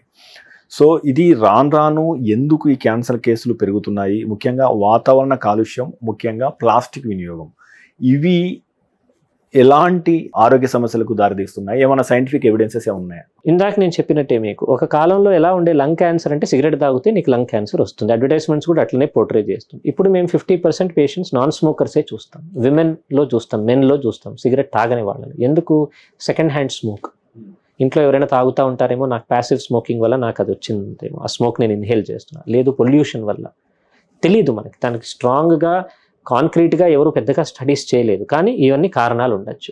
ఆక్యుపేషనల్ ఎక్స్పోజర్, మీరు ఇప్పుడు ఆస్బెస్టోస్ ఫ్యాక్టరీలో పనిచేసే వాళ్ళకి కానీ, కోల్ ఫ్యాక్టరీస్లో పనిచేసే వాళ్ళకి కానీ వాళ్ళకి లంగ్ క్యాన్సర్ రిస్క్ ఎక్కువ ఉంటుంది. ఇంకోటి చూడడం ఏంటంటే, ఎందుకు కేసెస్ పెరిగినాయి? ఒకటి అర్లీ డిటెక్షన్, తొందరగా డిటెక్ట్ చేస్తున్నాము. ఇప్పుడు సిటీలో ఉన్నారు చాలామంది, ఇప్పుడు ఆఫీస్ పరంగా కానీ, వాళ్ళ అవగాహన పరంగా కానీ, వాళ్ళ మెడికల్ చెకప్స్ చేసుకొని తొందరగా ఇప్పుడు చేయించుకొని వచ్చి మనకి చూపిస్తారు. అందరూ మ్యామోగ్రామ్లు చేయించుకుంటున్నారు, మెజారిటీ పీపుల్ సిటీస్లో. PSA టెస్టింగ్ అని బ్లడ్ టెస్ట్లోనే చేసేస్తారు, కొంచెం పెరిగినా వాళ్ళు తక్షణం వచ్చేస్తారు. ఒకటి. రెండోది, మీకు ఇదివరకు కంటే ఇప్పుడు ఊర్లో కూడా ఇప్పుడు మనకి MD ఫిజిషియన్స్ ఉన్నారు, వాళ్ళు తక్షణం చూసి ఏదో తేడాగా ఉందని అట్లీస్ట్ స్పెషలిస్ట్ దగ్గరికి వెళ్ళందని అంటున్నారు. సో డిటెక్షన్ అయితే పెరిగింది, జనాల్లో అవగాహన పెరిగింది, జనాల్లో ఏ తేడా ఉన్నా వాళ్ళు డాక్టర్ దగ్గరకు వస్తున్నారు. ప్లాస్టిక్స్ పరంగా అంటారా? డెఫినెట్గా ప్లాస్టిక్స్ మంచిది కాదు. అది మీ ఫుడ్ చైన్లో ఎలా వస్తున్నాయో మనకే తెలియదు. అది మనం తినే ప్రతి దాంట్లో మైక్రో ప్లాస్టిక్స్ ఉండొచ్చు. అది మన ఫుడ్ చైన్లో ఎంటర్ అయితే డెఫినెట్గా దానివల్ల రిస్క్ ఉంటుంది మనకి. And still last but not the least, ముఖ్యమైన విషయం మళ్ళీ ఈ జనరేషన్లో కూడా, యంగ్స్టర్స్లో కూడా మళ్ళీ స్మోకింగ్, ఆల్కహాల్, టొబాకో, అవి 3 అవి ఎప్పటికీ పోవు. అది తీయాలి. ఎస్పెషలీ యంగ్ జనరేషన్ 15-20లో స్టార్ట్ చేసేవాడు 50 దాకా స్మోక్ చేశాడంటే ఖచ్చితంగా వాడికి 50లోనో 60లోనో ఏదో జబ్బు తగులుతుంది. ఎందుకంటే ఎంత తాగుతున్నామని మాత్రం కాదు, ఎన్ని సిగరెట్ స్మోక్ చేస్తున్నామని కాదు, ఎంతకాలం చేస్తున్నామని కూడా ఇంపార్టెంట్. సో యంగ్ ఏజ్లో స్టార్ట్ అయ్యే హ్యాబిట్స్ పోవు, అవి లాంగ్ టర్మ్ ఉంటాయి. వాడు కరెక్ట్గా ప్రొడక్టివ్ ఏజ్ వచ్చేటప్పటికి వాళ్ళకి క్యాన్సర్ వచ్చి ఆరోగ్యం పాడవుతుంది. సో ఇంకో డాక్టర్ గారు, సాధారణంగా మనం అంటే టెస్ట్ల విషయానికి వస్తే ఇంతకుముందు మనం మాట్లాడినట్టు సర్వైకల్ క్యాన్సర్ గురించి ఏం టెస్ట్ చేయించుకోవాలా, అదే రకంగా బ్రెస్ట్ క్యాన్సర్ గురించి ఎట్లా టెస్ట్లు చేయించుకోవాలని చెప్పేసి. అయితే ఇందులో అంటే ఇప్పుడు అమెరికాలో ఎక్కువ ఉన్నా కానీ ఈ మధ్య భారత్లో కూడా మనం అంటే కొలనో క్యాన్సర్స్ మనం ఎక్కువ చూస్తున్నాం కదా. సో ఈ కొలనోస్కోపీ చేయించుకోవాలంటే ఎవరు చేయించుకోవాలి, ఏ వయసులో చేయించుకోవాలి, అది నిజంగా అవసరమా, అది చేయించుకోవడం వల్ల ఏం తెలుస్తుంది? భారత్లో కొలనో క్యాన్సర్స్ ఎన్ని వస్తున్నాయి? కోలాన్ క్యాన్సర్స్ మనం కామన్గానే చూస్తాం మన కంట్రీలో. కోలాన్ క్యాన్సర్స్కి దీన్ని స్క్రీనింగ్ అంటాం. స్క్రీనింగ్ అంటే జనరల్ పాపులేషన్లో ఒక టెస్ట్ చేసి ఒక జబ్బుని తొందరగా కనిపెట్టడం వల్ల వాళ్ళకి లాభం రావడం, హెల్త్ లాభం. సో కోలాన్ క్యాన్సర్కి ఫస్ట్ మనం ఏం చేస్తామంటే, స్టూల్ని బ్లడ్ దాని లోపల బ్లడ్ ఉందా లేదా, స్టూల్ ఫర్ అకల్ట్ బ్లడ్ అని అంటాం. అంటే బ్లీడింగ్ కనిపించకపోవచ్చు మోషన్లో, స్టూల్ శాంపుల్ని తీసి మైక్రోస్కోప్లో బ్లడ్ ఉందా లేదా అని ల్యాబ్ వాడు చూస్తాడు. అది చెయ్యమంటాం. అది ఆఫ్టర్ 50 చెయ్యొచ్చు. సిగ్మాయిడోస్కోపీ అంటే లెఫ్ట్ సైడ్ ఆఫ్ కోలాన్, పెద్ద పేగుని ఇనీషియల్ పార్ట్ని ఒక గ్యాస్ట్రోఎంట్రాలజిస్ట్ ఒక చిన్న కెమెరా పెట్టి చూస్తారు. అది వన్స్ ఇన్ 5 years చేసుకుంటే మంచిది ఆఫ్టర్ 50. కొలనోస్కోపీ మొత్తం కోలాన్ ఇంటెస్టైన్ని చూడడము, అది వన్స్ ఇన్ 10 years చేసుకుంటే ఉచితం. ఇప్పుడు మీ ఇంట్లో ఎవరికైనా కోలాన్ క్యాన్సర్ వచ్చింది, వాళ్ళకి 40లోనో 50 లోపే వచ్చింది అనుకుంటే దానికి 10 years ముందే మీరు ఒకసారి స్క్రీన్ చేసుకోండి. ఇంట్లో ఎవరంటే మీ బ్రదరో, మీ ఫాదరో, మీ సిస్టరో, మీ ఫస్ట్ డిగ్రీ రిలేటివ్స్. సో ఇంట్లో ఫస్ట్ డిగ్రీ ఎవరైనా పేరెంట్స్ కానీ సిబ్లింగ్స్ కానీ ఎవరైనాకి కోలాన్ క్యాన్సర్ బిలో 50 yearsలో వచ్చిందంటే మీరు 10 years బిఫోర్, అంటే వాళ్ళకి 48లో వచ్చిందంటే మీరు 38లోనే ఒకసారి చూయించుకోండి. సో దట్ ఎందుకు చూయించుకుంటున్నారు, ఆ కొలనోస్కోపీ చేస్తే చిన్న చిన్న పాలిప్స్ అని అంటాం, అంటే కాలీఫ్లవర్ టైప్ గ్రోత్ ఉంటుంది. అది బేస్లో క్యాన్సర్ ఉండొచ్చు దాంట్లో, అది రేపు పెరిగి క్యాన్సర్ అయిపోయి పాకే అవకాశాలు ఉన్నాయి. మీరు కొలనోస్కోపీ చేయడం వల్ల అది పాలిప్ని పట్టేసుకొని మీరు అది బయాప్సీ చేసి పంపించి అది క్యాన్సర్ కనుక వస్తే అర్లీ స్టేజ్లో పట్టుకొని దానికి సర్జరీ చేస్తే ఇంకా వైద్యం అయిపోయింది. ఓకే, విసిరించకుండా ఉంటుంది. విసిగించకుండా ఉంటుంది. అది దానికోసం మనం చేస్తున్నాం. ఓకే. సో ఇంకో డాక్టర్ గారు, అంటే ఇప్పుడు క్యాన్సర్ సంబంధించి కొన్ని అపోహలు ఉన్నాయి. ఇది అంటే దాదాపుగా అన్ని క్యాన్సర్లు మనకు అంటే వారసత్వంగా వస్తాయని, కొన్ని ఆల్టర్నేటివ్ మెడిసిన్ పనిచేస్తుంది, హెర్బల్ మెడిసిన్ అని కొంతమంది ఇది కాంటేజియస్ అని చెప్పేసి కొంతమంది. సో మీ దగ్గరికి వచ్చే అంటే మిత్స్ ఏంటి, దానివల్ల ఏ రకంగా నష్టం జరుగుతుంది, సో మనం దాని పట్ల కొద్దిగా అవగాహన కల్పించే ప్రయత్నం. ఫస్ట్ కామన్ మిత్స్ మా దగ్గర కంటే మా పేషెంట్లు వచ్చి ఇంట్లో మనవడు మనవరాలు ఉన్నారు, వాళ్ళు మా పక్కన రాకూడదండి, మేము దూరంగా ఉండాలా, అలా మేము అందరిని ముట్టుకొని ఫస్ట్ మిల్లి మా పిల్లల్నే కదా ఇంట్లో ముట్టుకునేది, మా పిల్లలకి ఏం రావట్లేదు. క్యాన్సర్ కంటేజియస్ అయితే కాదు, number 1. Number 2, cancer patient chemo తీసుకుంటున్నప్పుడు కానీ జనరల్గా ట్రీట్మెంట్ లేకపోయినా కూడా షుగర్ తినద్దు, రైస్ తినద్దు, ఈ వైట్ ఐటమ్స్ తినద్దు, అట్లాంటివి ఏమీ లేవు. షుగర్ తింటే క్యాన్సర్ సెల్స్ పెరుగుతాయి. జనరల్ రూల్ ఏంటి, హెల్దీ డయట్ ఫాలో చేయండి. Diet rich in fruits and vegetables అవి తీసుకోవాలి. రెడ్ మీట్ అవాయిడ్ చేయమంటాం. ఏదైనా ఎక్సెస్లో తప్పే. మీరు షుగర్ తినకపోయినా మీ బాడీ నుంచి షుగరు, గ్లూకోజ్, క్యాన్సర్ సెల్స్ తీసుకుని పెరగాలంటే పెరుగుతుంది. సో మన పెద్దవాళ్ళు ఏం చెప్పారు, సైన్స్ ఏం చెప్తుంది, balanced diet, protein, carbohydrate, fat, vitamins, minerals అన్నీ కలిపి ఉండాలి. అది మీ పప్పు అంటే ప్రోటీన్, మీ రైస్ అంటే కార్బోహైడ్రేట్, మీ కూరలు అంటే విటమిన్స్ అండ్ మినరల్స్, ఇవన్నీ కలిపి ఉండాలి మీకు. సో షుగర్ తినడం వల్ల క్యాన్సర్ పెరగడం లేదు. క్యాన్సర్ నా పిల్లలకి మనవరాళ్ళకి స్ప్రెడ్ అయిపోతుంది నేను ముట్టుకుంటే, నా ఉమ్ము గనక కింద పడితే, అట్లా ఏమీ ఉండవు. ఓకే, వారసత్వంగా వస్తుందా, వస్తాయి. ఎన్ని క్యాన్సర్స్ వస్తాయి అట్లా? 8 to 10% ఆర్ 5 to 10% క్యాన్సర్స్. ఇప్పుడు మా తాతగారు బాగా సిగరెట్ తాగారు, ఆయనకు లంగ్ క్యాన్సర్ వచ్చింది. నాన్నగారు బాగా టొబాకో తిన్నారు, ఆయన కూరల్ క్యాన్సర్ వచ్చింది. నాకు క్యాన్సర్ వస్తుందా అంటే ఎట్లా వచ్చింది? వాళ్ళకి ఆ హ్యాబిట్ల వల్ల వచ్చింది. అది ఎవరికి చేసినా వాళ్ళకి వస్తాయి. ఎవరికి ఇప్పుడు మీ ఇంట్లో మీ అత్తకి, మీ పిన్నికి, మీ పెద్దమ్మకి, మీ అమ్మగారికి, చెల్లెలకి, ఈ గ్రూప్లో ఎవరికైనా బ్రెస్ట్ క్యాన్సర్ చాలా మందికి ఉంది, అండాశయనం క్యాన్సర్ చాలా మందికి ఉంది, ఒకే ఆవిడకి 2 బ్రెస్ట్లలో ఎప్పుడైనా క్యాన్సర్ వచ్చింది, మగవాళ్ళకి బ్రెస్ట్ క్యాన్సర్ వచ్చే అవకాశం ఉంది. చాలా మందికి అది తెలియదు. 1% of breast cancers are seen in men.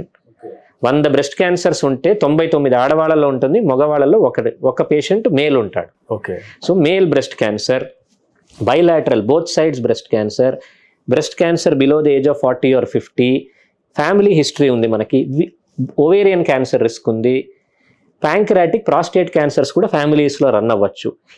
So breast, ovary, prostate, pancreas and colon cancers ఇవి ఫ్యామిలీస్లో రన్ అవ్వచ్చు. ఇవి కూడా 5 to 10% మ్యాక్సిమం.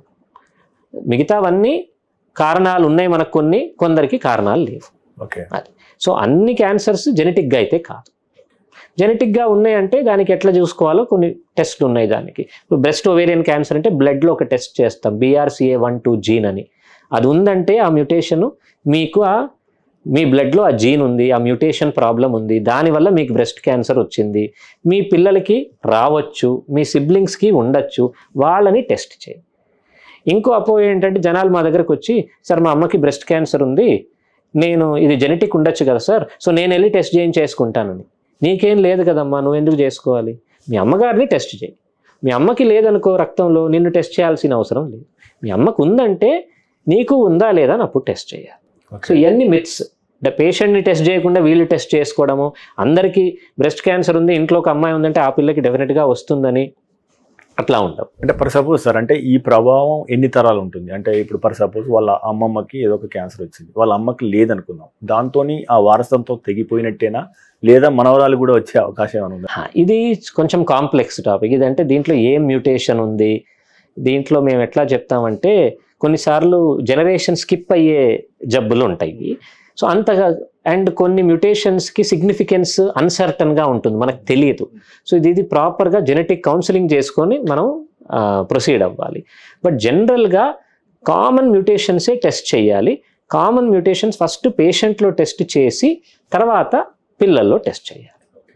సో ఇంకో డాక్టర్ గారు, అంటే ఈ మధ్య అందరూ ఆర్టిఫిషియల్ ఇంటెలిజెన్స్ అంటున్నాం కదా, సో ఇది హెల్త్ కేర్లో బాగా ఉపయోగపడుతుంది అని చెప్పేసి ప్రిసిషన్ కట్టింగ్ కానీ లేదా ముందస్తుగా తెలుసుకోవడం కోసం కానీ, సో అదే రకంగా క్యాన్సర్ను ముందే గుర్తించడంలో కావచ్చు, లేదా క్యాన్సర్ కళాన్ని టార్గెటెడ్గా మనం చంపడం విషయంలో కావచ్చు, ఏ రకంగా దోహదపడే అవకాశం ఉంది, ఇప్పుడు ఏ రకంగా వినియోగిస్తున్నారు, ఫ్యూచర్ నెక్స్ట్ 5 to 10 yearsలో మీరు ఎలాంటి మార్పులను మీరు ఎక్స్పెక్ట్ చేస్తున్నారు?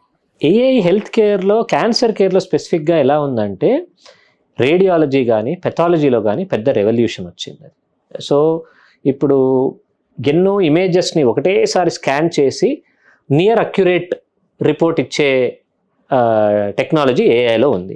లేకపోతే ఒక మనిషి కూర్చొని అన్ని మ్యామోగ్రామ్లు కానీ అన్ని స్లైడ్లు కానీ అతనే వచ్చి చూడాలి, అది మ్యాన్ పవర్ వేస్ట్. అది కానీ ఒక ప్రాబ్లం ఏంటంటే ఇది మనం అనుకున్నంత అంత సింప్లిసిటీ, అంత సింప్లిఫైడ్ కాదు. ఎంత ఏఐ వచ్చినా క్యాన్సర్ కేర్లో కానీ ఎస్పెషలీ మన క్యాన్సర్ పేషెంట్స్కి కానీ మీరు అది ఇండివిజువలైజ్ చేయాలి, పర్సనలైజ్ చేయాలి.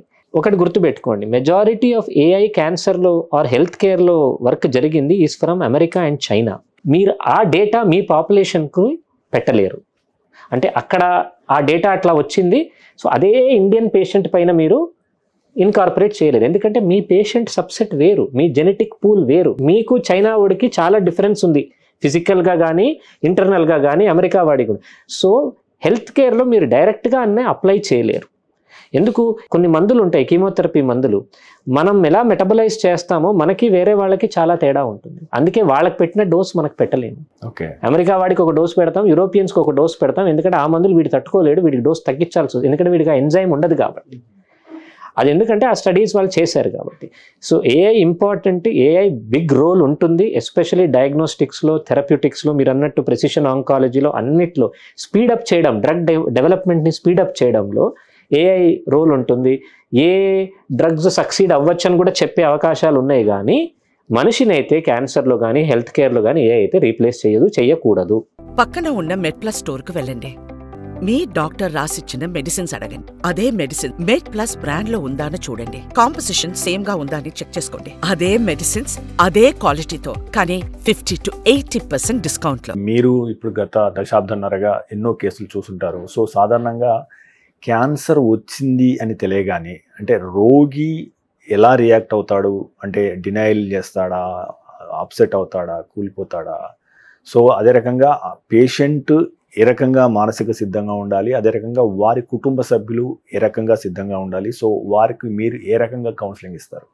క్యాన్సర్ అంటేనే చాలామంది ఎట్లుంటారంటే మా దగ్గర ఫ్యామిలీస్ లోపల వచ్చి ఫస్ట్, సార్ మా నాన్నగారు బయట ఉన్నారు, ఆ వర్డ్ మాత్రం వాడద్దు.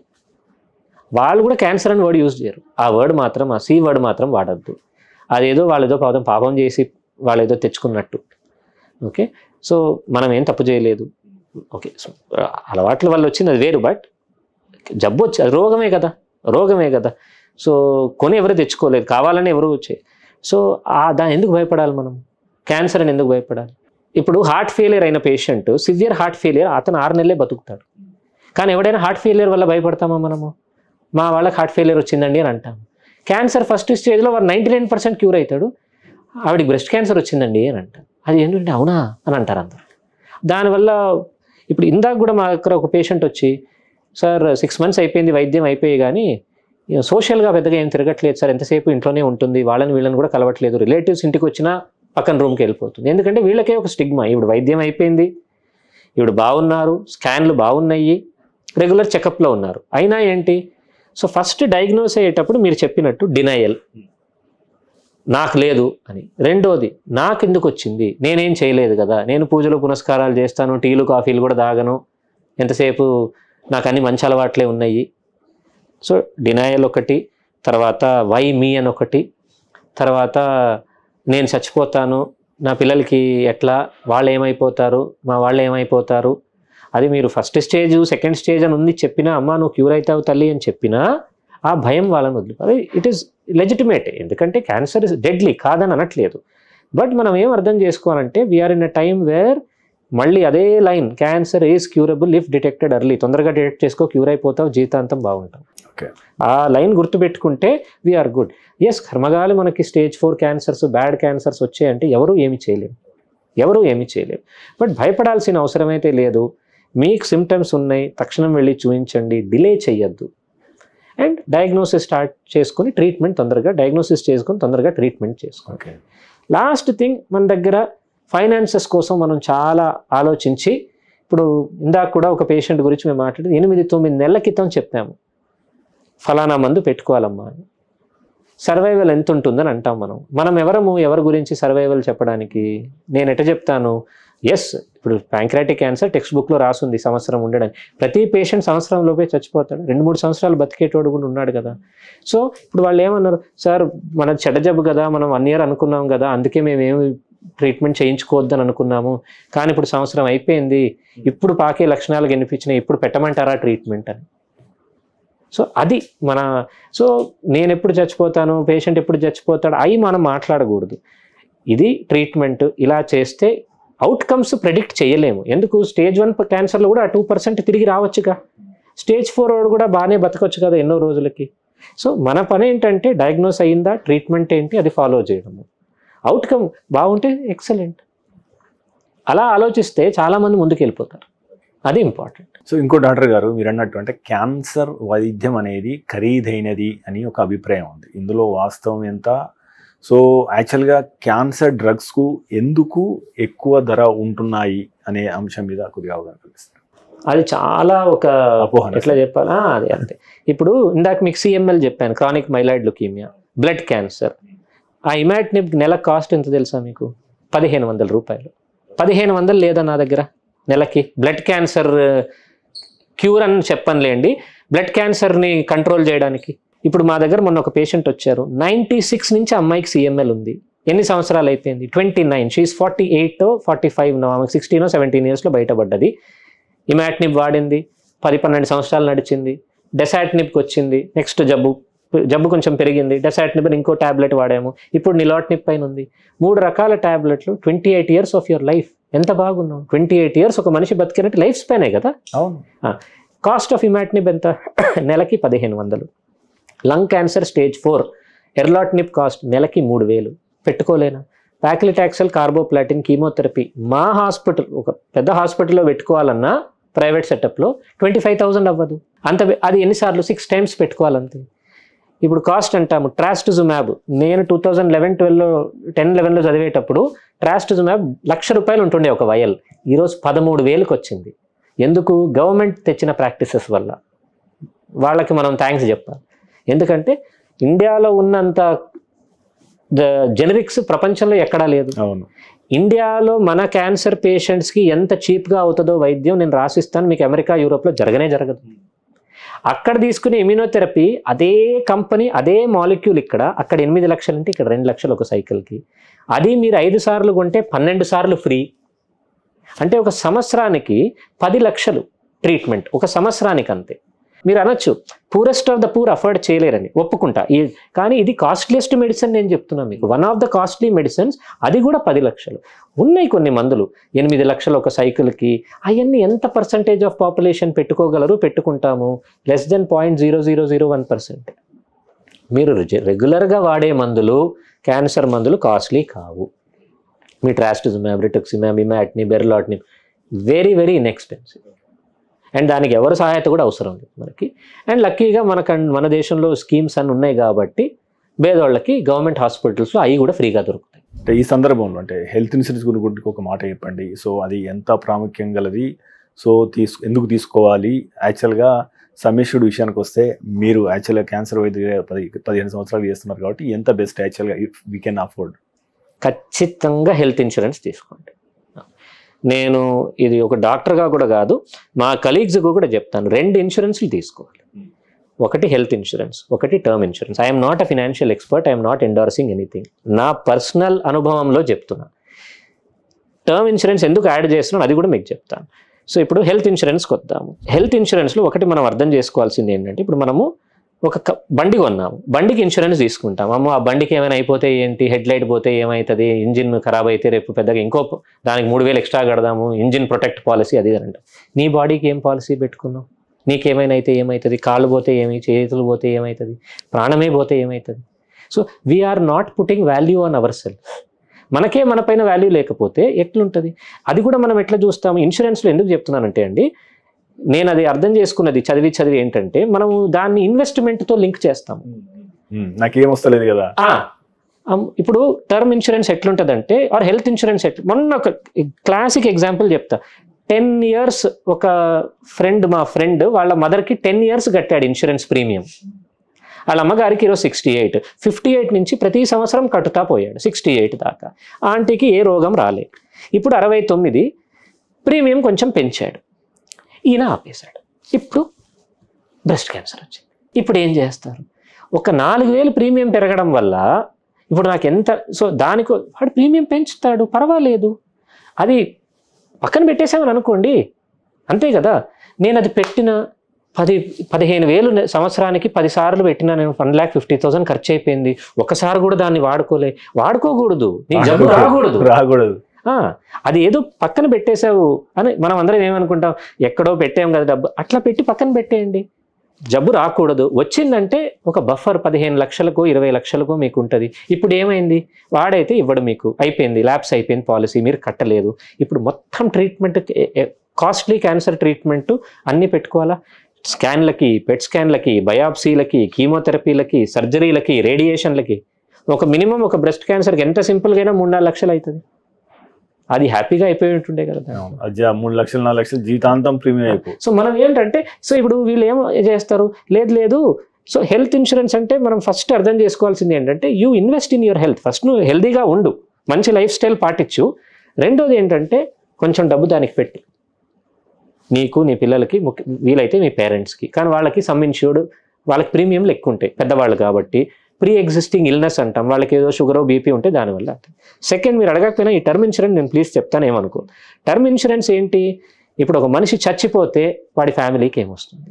ఎట్లయినా పోవచ్చు కదా. ఇప్పుడు జిమ్లో ఎవడో చేశాడన్నాడు, వాడు పోయాడు, హీ వాజ్ 40 years, కలగన్నాడా, చచ్చిపోతాడని అన్ని హెల్దీ హ్యాబిట్స్ ఉన్నాయి. ఇప్పుడు ఆయన పోతే ఫ్యామిలీ ఏమవ్వాలి? ఆయనే sole bread winner, family road పాలు అవుతుంది. 2 పిల్లలు 3 పిల్లలు ఉంటారు స్కూల్లో, wife may be home maker or image she may be working. ఈయన టర్మ్ ఇన్సూరెన్స్ తీసుకుంటే, ఈయన పోయాడంటే ఈయన ఫ్యామిలీకి ఒక 50 lakhs, 1 crore, 2 crore లంసమ్ వస్తుంది. మనం ఏం చేస్తాము, దాన్ని ఇన్వెస్ట్మెంట్తో లింక్ చేస్తాం. ఎందుకంటే టర్మ్ ఇన్సూరెన్స్కి మీరు ఏంటి, 1 కోటి రూపాయలు టర్మ్ ఇన్సూరెన్స్ తీసుకుంటే 10,000-15,000 కట్టాలి, ఆర్ 50,000 కట్టాలేమో. అది ఒక 10 years కడతారు. 5 లక్షలు పోయింది నాది, మనీ రిటర్న్ రాదు. అవును, పోతే పోయింది. కానీ నువ్వు పోయావంటే 5 కోట్లు ఏమో వస్తుంది, నువ్వు ఎంతకి సమ్ ఇన్ష్యూర్డ్ చేసుకున్నావు. దాన్ని ఇన్సూరెన్స్ తోటి లింక్ చేసుకుంటే ఏమవుతుందంటే, నీ ప్రీమియం ఎక్కువ అవుతుంది, అండ్ అది ఎప్పుడు అది కరెక్ట్గా ఉండదు అది. అండ్ అన్నిటికీ ముఖ్యం, ఇవన్నీ తొందరగా చిన్న ఏజ్లో స్టార్ట్ చేయాలి. ఇప్పుడు ఐఎమ్ 43, నా ఏజ్లో పెట్టుకుంటే ప్రీమియంలు ఇక్కడ ఉంటాయి. మా జూనియర్లకు అదే చెప్తాను, మీరందరూ 32లో ఉన్నారు, మీకు ప్రీమియంలు తక్కువ ఉంటాయి, మీకు కవరేజ్ ఎక్కువ ఉంటుంది, అండ్ మీకు లాంగ్ టర్మ్ ప్రొటెక్షన్ ఉంటుంది. సో ఖచ్చితంగా ఎస్పెషలీ అర్బన్ రూరల్ ఏరియాస్లో ఎవరున్నా కానీ who can afford term insurance delink చేయండి. Don't go with investment. And health insurance అయితే తీసుకోండి, మ్యాండేటరీ. సమ్మిష్యూడ్ ఎంత ఉంటుంది బెస్ట్ చూసారంటే ఇప్పుడున్న present at least 10 lakhs, at least 10 lakhs. If you afford 20 లక్షలు 30 లక్షలు. ఇప్పుడు దాంట్లో ఆటో రీఛార్జ్ బెనిఫిట్లు ఏమేమో వస్తున్నాయి. మీరు ఆ 10 లక్షల్లో 9 లక్షలు వాడేసుకున్నా, ఒక రోజు తర్వాత మళ్ళీ 9 లక్షలు రీఛార్జ్ అయిపోతుంది. మళ్ళీ క్రిటికల్ ఇల్నెస్ కవర్ అనేదో ఉంటుంది, క్యాన్సర్, హార్ట్, ఏమేమో పెద్ద ప్రాబ్లమ్స్ వస్తాయి, యాక్సిడెంట్ కవర్ అండ్ రైడర్స్ ఉంటాయి, అన్నీ మీరు యాడ్ అవుతుంది కదా. బోనస్ వస్తాయి మీకు, మీరు వాడుకోకపోతే. యంగ్ ఏజ్కి ఏం జబ్బులు వస్తాయి? 32లో ఎవడైనా తీసుకుంటే వాడికి మినిమం 42 దాకా ఏం రాదు. 10 years లోపు వాడి 10 lakhs coverage will become 60-70 lakhs with bonus. ఇంకేం కావాలి సార్? సార్ ఇంకోటి సార్, ఇప్పుడు మీరు అన్నారు కదా హెల్దీ లైఫ్ స్టైల్ ఉండాలి, తర్వాత ఇన్సూరెన్స్ గురించి చూసినాం. సో హెల్దీ లైఫ్ స్టైల్ విషయానికి వస్తే సాధారణంగా తినే ఆహారం విషయంలో శాకాహారం వర్సెస్ మాంసాహారం మనం కంపేర్ చేసినప్పుడు అంటే యాజ్ ఎ క్యాన్సర్ స్పెషలిస్ట్గా మీరు చెప్పండి which is good and why. And అదే రకంగా మన ఫిజికల్ యాక్టివిటీ ఎక్సర్సైజ్ అంటే ఇది ఏమన్నా రోల్ ప్లే చేస్తుందా, అంటే how is the situation right now and what we're eating and ఎట్లా ఉంటే బాగుంటుంది? వెజ్ నాన్ వెజ్ డిబేట్ ఎప్పుడూ ఉంటుంది, బట్ జనరల్గా I think that's okay. Vegetarian food నేను వెజిటేరియన్ కాబట్టి నేను చెప్తున్నాను అనట్లేదు, బట్ డెఫినెట్గా ఫ్రూట్స్ వెజిటబుల్స్ అయితే should be main part of your diet. Egg ఉండాలి, హైయెస్ట్ సోర్స్ ఆఫ్ ప్రోటీన్ ఎగ్లో ఉండేది. రెడ్ మీట్ ఆబ్వియస్లీ ఎక్కువగా మనం తినము, అవాయిడ్ చేయడమే బెటర్. ఇప్పుడు లైఫ్ స్టైల్కి వస్తారా, 30 minutes of brisk walking 5 days out of 7 days is good. అంటే ఒక వారంలో 5 రోజులు మీరు ఒక అరగంట వాక్ చేస్తే మంచిది. ఏమీ లేదు, పొద్దున వాక్ చేయండి, మంచి ఒక గాలి, మంచి వాతావరణము, మీ బాడీ ఫిట్గా ఉంటుంది, యూ గెటప్ ఎర్లీ, ఇవన్నీ డెఫినెట్గా హెల్ప్ అవుతుంది మీకు. అన్నిటికంటే ముఖ్యం మనము హెల్త్ ఫిజికల్ అని ఆలోచిస్తాం, కానీ హెల్త్ డెఫినిషన్ ఒక్కసారి మీరు చూస్తే health is a complete state of physical, mental, social and spiritual wellbeing. So మనం ఎంతసేపు వీడు 6 pack ఉంది, వీడు జిమ్లో 40 kilos ఎత్తగలడు, వీడే హెల్దీ, వాడు మైండ్ మంచిగా లేకపోతే వాడు ఏం హెల్దీ? సో మీ మైండ్ కంట్రోల్ చేయాలి మీరు బాగా. So your mentally you should be very very calm, composed, you should be in a good state of mind. Physical health మీద బాగుండాలి, మీ ఎమోషనల్ హెల్త్ బాగుండాలి. దానికి అర్థం మనం అందరం సన్యాసుల్లాగా ఉండాలని కాదు, మనకు కోపాలు వస్తాయి, అన్నీ వస్తాయి, బట్ అయినంత వరకు emotionally and social and spiritual health. Social అంటే తిరగాలి జనాలతో, యూ కెనాట్ బి అలూఫ్, ఎంతసేపు మీరు ఒకటే రూమ్లో కూర్చొని అన్ని చేయలేరు, ఇది హెల్త్. మెంటల్ హెల్త్ మనం చాలాసార్లు నెగ్లెక్ట్ చేస్తాం, especially for hour cancer patients. మేము ఎన్నోసార్లు చెప్తాం, మెంటల్గా ఎవరు డౌన్ ఉన్నాడో పేషెంట్ వాడు బాగుండడు, అన్ని ప్రాబ్లమ్స్ ఆయనకే వస్తాయి, వామిటింగ్లు కానీ, సైడ్ ఎఫెక్ట్లు కానీ, ఆ నొప్పులు ఈ నొప్పులు కానీ. మిగతా పేషెంట్స్, సార్ మీరు లాస్ట్ టైం చెప్పారు జుట్టు రాలిపోతుంది, 10వ రోజు పోయింది, నేను పట్టించుకోలే, యాదగిరి గుట్టకు పోయి గుట్టు కొట్టే చూసుకున్నా, ఇప్పుడు ఏం సార్ జుట్టే లేదు, వస్తే వచ్చింది చూసుకున్నా. అలా తీసుకున్న వాళ్ళు ఏమి ఇబ్బంది ఉండదు. మీరు చెప్పారు చేదు పోతుందని, పర్వాలేదండి 6 నెలలే కదా, ఓకే, తర్వాత ఇన్ని రోజులు అన్నీ తిన్నాను కదా. ఏంటి డాక్టర్ గారు చేదు పోయింది, నేను ఏమి ఒకటే, ఇద్దరు మనుషులు అదే ప్రాబ్లమ్ని ఎట్లా డీల్ చేస్తున్నారు చూడండి. ఏమి తినలేకపోతున్నా, ఏది పెట్టుకున్నా కష్టమవుతుంది, కారం తగలనియట్లేదు. ఇంకో మనిషి ఏంటి సార్ ఇంత బాగా తిన్నాను ఇన్ని రోజులు, పర్వాలేదు, స్పైసెస్ తినలేను కదా, కొన్ని రోజులు ఇట్లనే నడిపించేస్తా. సో దానివల్ల వీళ్ళకేంటి, ఈ మనిషికి మీరు ఏది పెట్టినా నాకు వద్దు, నా వల్ల అవ్వట్లేదు, నేను తినను. సో వాళ్ళ ఇంటేక్ తక్కువ ఉంటుంది. ఈ మనిషి ఏంటి, సరే పెట్టు, ఎవ్రీ 2-3 hours ఏదో నాకు పెడతా ఉండు, ఏ టేస్ట్ ఉన్నా నేను తింటానులే, ఒక 6 నెలలే కదా అని. సో పాజిటివ్ థింకింగ్ ఉండాలి బేసిక్గా. సో ఇంకో డాక్టర్ గారు, అయితే యాక్చువల్గా మన హైదరాబాద్ స్థాయి గురించి మాట్లాడితే ఇన్ టర్మ్స్ ఆఫ్ క్యాన్సర్ వైద్యంలో, సో మీరు ఎట్లా కంపేర్ చేస్తారు when compare with the Delhi or Mumbai, where hospital beds are more when comparing with the Hyderabad right now? So అదే రకంగా అంటే when comparing with the international standards where we stood in terms of? మన దేశం ఎవ్వరికి తక్కువ లేదు సార్. మెడికల్ కేర్, ఇది మీ channel అని కాదు, మా ఫ్రెండ్స్ కానీ మా రిలేటివ్స్లో కానీ నేను అదే చెప్తాను, we're no less compare to anybody in the world. Yes, మన దగ్గర రీసెర్చ్ తక్కువ జరుగుతుంది, గ్రాంట్స్ తక్కువ ఉంటుంది. సెంట్రల్ ఇన్స్టిట్యూట్స్, ఒక ఎయిమ్స్, సిఎంసి, చండీగఢ్ అట్లాంటి చోట్లలో they do very good. Tata memorial బాంబేలో దే డూ గ్రేట్ రీసెర్చ్. ఇప్పుడు మన పేపర్స్, మన డాక్టర్స్, మా కలీగ్స్ అక్కడ చేసేది పేపర్స్ అన్నీ మీకు పెద్ద పెద్ద US, యూరోప్ కాన్ఫరెన్సెస్లో ప్రజెంట్ అవుతున్నాయి. బట్ ఎస్, రీసెర్చ్ పోల్చుకుంటే they are much ahead US, Europe. కానీ మెడికల్ కేర్లో కానీ మనం ఇచ్చే కేర్ ఇవ్వలేరు, మనం ఇచ్చే పర్సనల్ టచ్, మన పేషెంట్లకు ఉన్న యాక్సెస్ టు కేర్. మీరు ఇప్పుడు యూకేలో మీరు చదువుంటారు, అక్కడ ఒక హెల్త్ కేర్ యాక్సెస్ చేయాలంటే పేషెంట్లకు ఎంత కష్టమవుతుంది, వాళ్ళ NHSలో ఎంత కష్టమవుతుంది, నర్సులు లేరు. ఇక్కడి నుంచి మన పాత UK ట్రైన్డ్ డాక్టర్స్ అందరూ ఆడిపోతున్నారు. ఫిన్లాండ్, మీ స్కాండినేవియన్ కంట్రీస్ చూడండి, USలో బోల్డ్ అని ఉంటారు. మన పేషెంట్స్ ఏంటి, ఫ్లైట్ తీసుకొని వచ్చేస్తారు, మన వాళ్ళు ఇక్కడ ట్రీట్మెంట్ తీసుకొని అయిపోగొట్టుకొని వెళ్తారు. 1/4 కాస్ట్లో ట్రీట్మెంట్ అయిపోతుంది, డాక్టర్స్ యాక్సెసిబుల్గా ఉంటారు, hospitals are equivalent health care facility పరంగా. సో మనం ఎక్కడ అన్ని మందులు ఉన్నాయి. ఇప్పుడు ఎస్, లెస్ దెన్ 0.001% మీకు మందులు ఉండకపోవచ్చు, అది so expensive medicines that patient can anyway afford, అదని చెప్పి చేసుకుంటాడు అక్కడి నుంచి. మెజారిటీ పాపులేషన్కి అవసరం ఉన్న మందులు మీరు అమెరికా నుంచే రావాలి, మన దగ్గర లేవు, ఆ సమస్యనే లేదు. వీఆర్ ద బిగ్గెస్ట్ మార్కెట్, వద్దన్నా వాళ్ళు ఇక్కడ రేపు తీసుకురావాల్సిందే. సో మనం ఎక్కడా మనం ఇది లేదు. సో డాక్టర్ గారు, అంటే మీ ఎక్స్పీరియన్స్లో మీరు చాలా వందల వేల కేసులు చూస్తుంటారు కదా, సో మీ మనసుకు హత్తుకున్నా లేదా ఛాలెంజింగ్గా తీసుకున్నా లేదా ఒక వైద్యునిగా చాలా సంతృప్తినిచ్చిన 1-2 కేసుల గురించి మాత్రం ఏమైనా చెప్తారా? చాలామంది అట్లా గుర్తొస్తారు. ఇప్పుడు ఒక్క పేషెంట్ ఉన్నారు, ఆయనకి 4వ స్టేజ్ ప్యాంక్రియాటిక్ క్యాన్సర్. ఆయన వచ్చినప్పుడు వాళ్ళ ఫ్యామిలీకి చెప్పాము, వాళ్ళు చదువుకున్న వాళ్ళే అందరూ, పెద్ద పెద్ద చదువు చదువుకున్నారు, ఒక కూతురు కొడుకు అబ్రాడ్లో కూడా ఉంటారు. 4వ స్టేజ్ అండి. ఇక నెక్స్ట్ క్వశ్చన్ ఏముంటుంది, అయ్యో సార్ ప్యాంక్రియాటిక్ క్యాన్సర్ అంటే సంవత్సరమే కదా, 6 నెలలే కదా అంటే, అంతే కీమోలు ఇచ్చి చూద్దాము. ఇచ్చాం కీమోలు, పెద్ద ఆయన 9-10 కీమోలకి కంప్లీట్గా డౌన్ అయిపోయాడు, ఇంకా లేవలేని పరిస్థితి. ఇంకా మనమే చెప్పేసాం ఇంకా వదిలేయండి అని. తర్వాత సరే కొన్ని పేషెంట్స్కి కొన్ని మ్యూటేషన్స్ ఉంటాయండి, పంపించి చూద్దాం, ఆ ముక్కని ట్యూమర్ ముక్కని పంపించి చూద్దాము, మన లక్ బాగుంటే ఆ ట్యాబ్లెట్ ఏదైనా పెడదాము, లేకపోతే ఇంకా వదిలేయండి, ఇంకా టైం అయిపోయిందని అనుకుంది. బ్రెస్ట్ క్యాన్సర్లో ఉన్న మ్యూటేషన్ ఆయనకుంది. సో ఆ మందు వాడాము. బ్రెస్ట్ క్యాన్సర్కి ఇప్పుడు ఇంత బ్రాకా అని చెప్తాను కదా, దానికి ఒక టార్గెటెడ్ అన్నాం కదా, ఆ ట్యాబ్లెట్ వాడాము. ఫిబ్రవరి 2022కి మొదలైంది ఆ ట్యాబ్లెట్ ఆయనకి. ఈరోజు ఎక్కడున్నాం మనము, జూలై 2025. ఈరోజు కూడా ఇంచుమించు 10,000-12,000 స్టెప్పులు రోజు తిరుగుతాడు ఆయన. ఈ 72. ప్యాంక్రియాటిక్ క్యాన్సర్కి నేను 6 నెలలకు ఒకసారి ఒక పెట్ సీటీనో చేస్తాను. ఆ జబ్బు అలానే ఉంది. ఇది వరకు లివర్కి మొత్తం పాకి ఉండే. ఆ ట్యాబ్లెట్ మింగుతున్నారు ఆయన. మధ్యలో దాన్ని కూడా ఆపేశారు ఒక 3 నెలలు 6 నెలలు. అమెరికాకో ఆఫ్రికాకో వెళ్ళి వచ్చారు కూతుర్ని చూడడానికి, కూడా బాగున్నారు. సో అందుకే నేను చెప్తాను, మనం లైఫ్ స్పాన్ ఇచ్చే రైట్స్ మనకి లేవు, అర్హత మనకి లేదు. సో ఎంత ఉంటారు మీరు చెప్పండి, 6 నెలలు కదా అంటే మనం దేవుళ్ళం కాము, మనం కష్టపడాలి. అండ్ కొంచెం అవుట్ ఆఫ్ ద బాక్స్ కొన్నిసార్లు థింక్ చేయాలి. బతకాలంటే ఎట్లయినా బతుకుతారు ఆయన. సో ఈయనను చూస్తే చాలా హ్యాపీగా ఉంటుంది. ఇప్పుడు ఈయన ఇంట్లోనే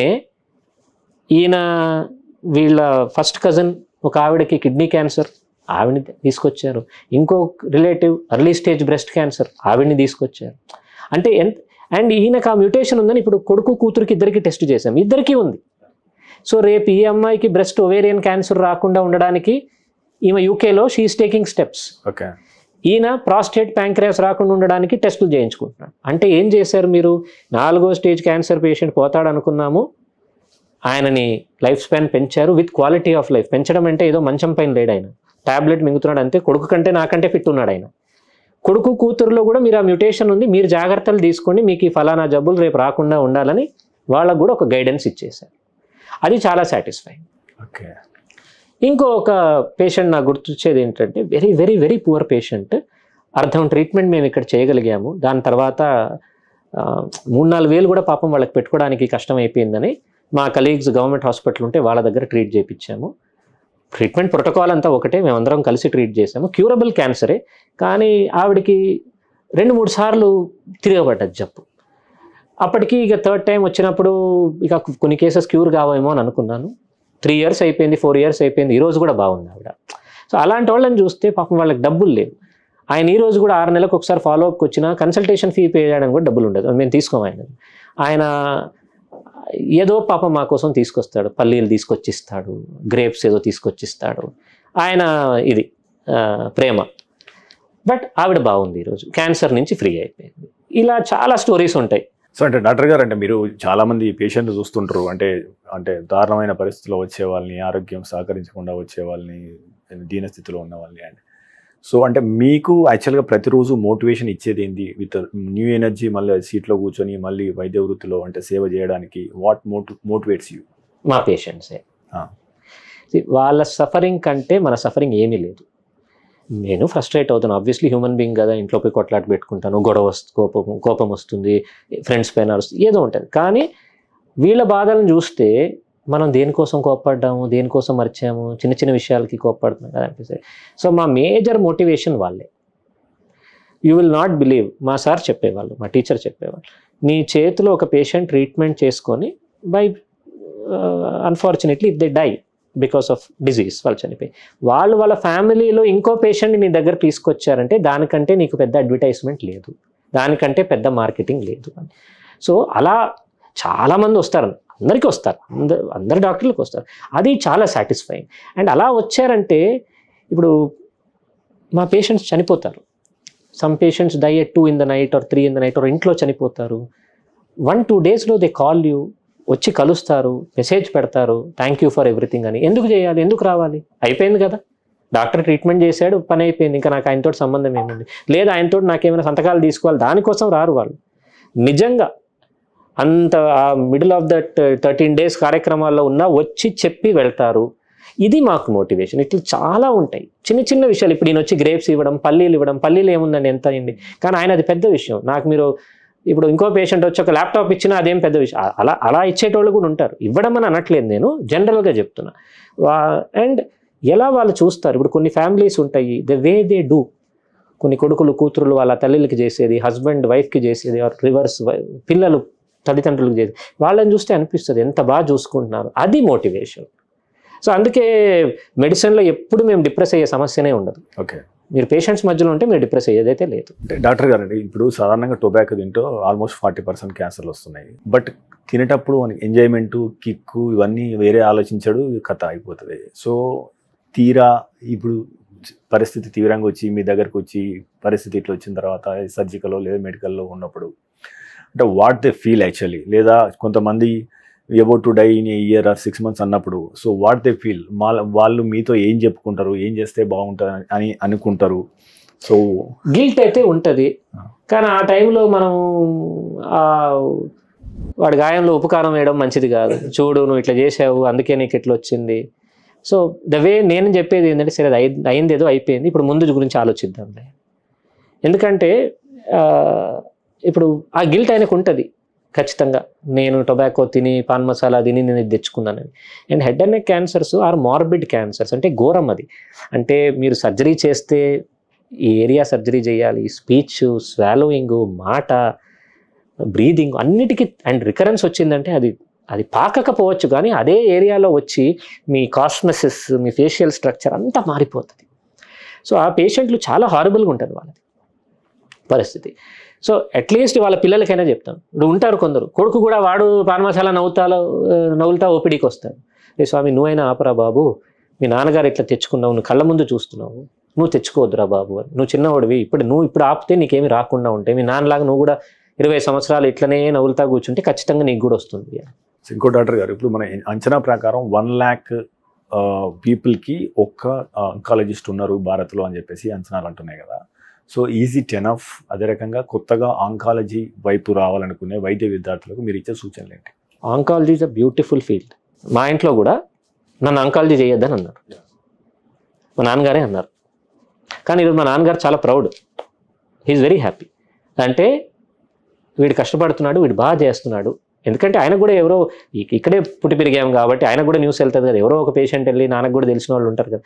ఎందుకు చెప్తున్నానంటే, డాక్టర్లు ఉన్నా మీ ఇంట్లో, అంటే నేను చెప్పేది 20 years బ్యాక్, ఇప్పుడు సిచ్యువేషన్ మారింది. పీపుల్ మే థింక్ దట్ ఆంకాలజీలో ఏం వెళ్తావు అయ్యా, డిప్రెస్ అయిపోతావు కదా, నీ జీవితం మొత్తం ఏడిపే చూస్తావు. నేను ఉన్నాను కాబట్టి ఇన్ఫ్యాక్ట్ నేను చెప్పొచ్చు మీరు ఎవరు రావద్దని. అట్లాగా ఇట్స్ అ బ్యూటిఫుల్ ఫీల్డ్. రావాలి ఆంకాలజిస్టులు, చేయాలి, నో డౌట్ అబౌట్ ఇట్. కేసులు పెరుగుతున్నాయి, జనాలకు అవసరం, ఇండియా లాంటి పాపులేషన్లో ఖచ్చితంగా అవసరం. మేము చదువుకున్నప్పుడు మెజారిటీ ఆంకాలజిస్ట్ హైదరాబాద్లో మాత్రం కాన్సన్ట్రేటెడ్ ఉన్నాయి. ఇప్పుడు నా ఫ్రెండ్సే, one of my very close friend నాతో చదివాడు, వాడు కాకినాడలోనే ఉంటాడు, మా మురళి. నేను నేను హైదరాబాద్ చుట్టూ నేను కాకినాడలోనే ఉంటాను. ఇంకో కలీగ్, నేను విజయవాడలోనే ఉంటాను, నేను రాను. అప్పుడు Vijayawada 15 years back or 12 years back అందరి మంది లేరు అక్కడ. సో Tier 2 cities జనాలు వెళ్తున్నారు ఇప్పుడు. That's a very good thing. ఆ పేషెంట్స్ ఎందుకు హైదరాబాద్కి రావాలి, ఎందుకు ట్రావెల్ చేయాలి ఇంత దూరం?